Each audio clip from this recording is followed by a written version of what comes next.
Have you noticed intense inflammatory reactions on yourself? Anyone in your family with autoimmune conditions? Does the word lupus ring a bell? Hi, I'm Dr. José Manuel Rosas from Immunotherapy Regenerative Medicine.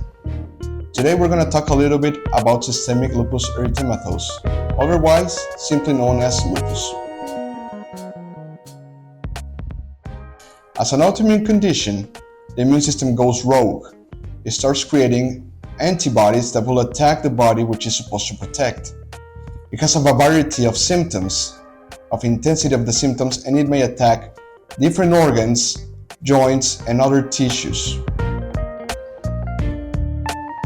As the condition is presented differently in every individual, the complications are also different between one person and the other.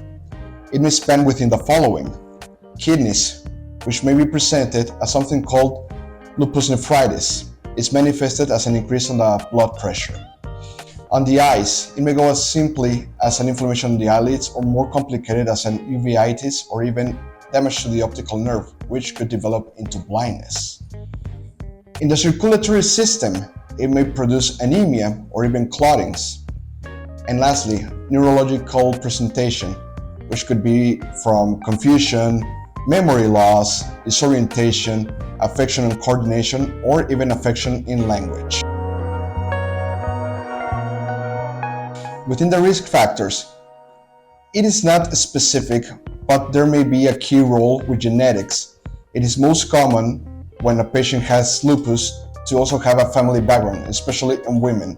Again, it is not written in stone. As an autoimmune condition, it is also embedded in the genes. Therefore, any important stressful factors may develop a trigger, and that could release the gene, which may in turn develop into lupus. To diagnose lupus is quite a challenge, as it may be confused with other entities. One of the most important key factors here is the use of two lab works. One, which is the ANAs. These are not specific for lupus, however, they will give us orientation into a path of knowing that it's an autoimmune condition. More importantly are the anti-SMs, which are specific antibodies more towards lupus. The combination of the clinical factors along with the lab work will help us to determine more accurately the presentation of lupus. In traditional medicine, lupus is often treated with hydroxychloroquine and other corticosteroids, mainly to modulate the immune system.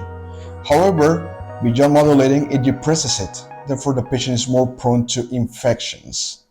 Here at Immunotherapy, we use stem cells as they have also an immunomodulating factor. They also have an anti-inflammatory effect. As such, if there's an increase of inflammatory reactions with the patient, this will be more modulated. The immune system won't be compromised on the aspect that the patient will be prone to infections. More of the stem cells will attach to the damaged tissues. Therefore, any damage like kidneys or the vessels or the eyes, any other organ that is damaged, including joints, will start having a repairing effect. This will give us a better approach to it, as we will only not control the disease, but we also help to fix whatever damage it's already been registered.